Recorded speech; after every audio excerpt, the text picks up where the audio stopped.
Hi everyone. I'm regularly asked by people career advice.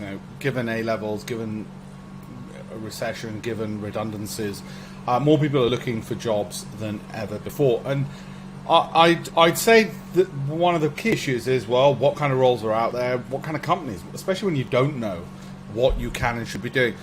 I would say follow the money. Look for companies who've got capital. One good place to find them is, well, the Fast Track 100 lists Britain's private companies with the fastest growing sales. Okay, if they've got the money, they've got money to hire. And a good way of going through these is literally going on the Fast Track website. It's fasttrack.co.uk. It's compiled by Sunday Times. And you can look at the league table and you can say to yourself, okay, here's a link. Now, let me look at Chili's. Reusable bottle brand? Nah, not for me. Okay, triage them. Definitely interested, in which case look on their website, go into more. Grey area, might be interested. Red, not in a million years, would rather starve to death, okay? But that gives you 100 companies to potentially triage and then look into in more detail to see if they do have something that they're looking for. And how do you know if they're looking to hire, was the question I was asked recently. Well, you know what? It's a 22 pence or whatever it is, 25 pence first class stamp. The best way to know for certain whether they're hiring or not is to get a rejection letter. That's how you know for sure. Don't try and second guess it. When I was a new graduate and I was looking, I must have written to 100 barristers' chambers and got 98 rejections. That's the numbers you're playing with. Any short of that, then you're not trying hard enough. The next place to look is the top 100 listed companies. These are the biggest public companies. Okay, and the advantage here again is they're big, they're huge. Doesn't mean they're necessarily hiring. I mean, you know, I'm sure the owners of British Airways are not hiring at the moment, obviously.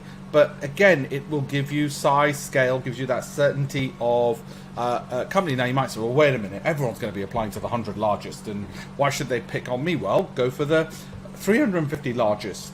Okay, what's called the FTSE 350. How do you find it? There's a wonderful search engine called Google, right? And then you can triage those, see what areas they're in. You might never have thought about, I don't know, packaging. And you might think, why should I care about packaging? Well, if you're in a FTSE 100 company, I should think working at any one of these is prestigious, okay? And it might open your eyes to different areas. I mean, just because it's William Morrison's doesn't mean you're stacking shelves. You could be in the finance department. So, okay, that's one way to go.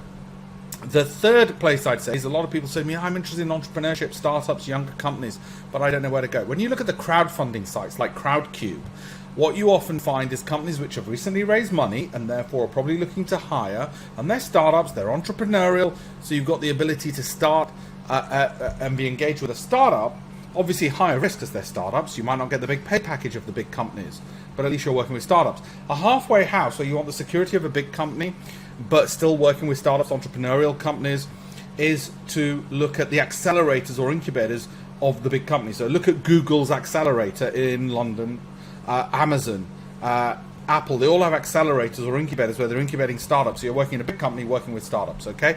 And through these, what you have through these companies is the ability, again, very quickly to see, because on Crowdcube they're pitching for investments, to see whether or not you're going to like the company. And guess what? Most of the research is done for you whether or not you're going to like them, because their website's there, Facebook pages there, their teams listed there. Saves, you know, you might think, oh no, I don't like that sector, I don't like that team members, oh, I don't like their documents, that their pitch deck and what they're about. Could be anything, doesn't matter. You might think they're too small. I need a revenue of 1.2 million, too small for me. Fine. At least if you're interested in the startup segments or fintech or cybersecurity, and don't forget, startups tend to be in areas which are the future. So they're going to be in fintech, health tech, and so on, albeit they're slightly smaller companies. So that's a good place to start. Even if your degree was in accountancy and you thought, oh no, I've only got to apply to accountants, no accountants are hiring. Actually, you've got two options. One is go for the dream job now. Well, I would say put that in twin track with go for the job which will pay the bills for now as well. Okay, so you've got two. Send out the applications, first come, first served. You can always, with an offer in one hand, decide then whether or not to wait any longer for the offers which haven't come in yet. Got it? That's the way it is. Thank you.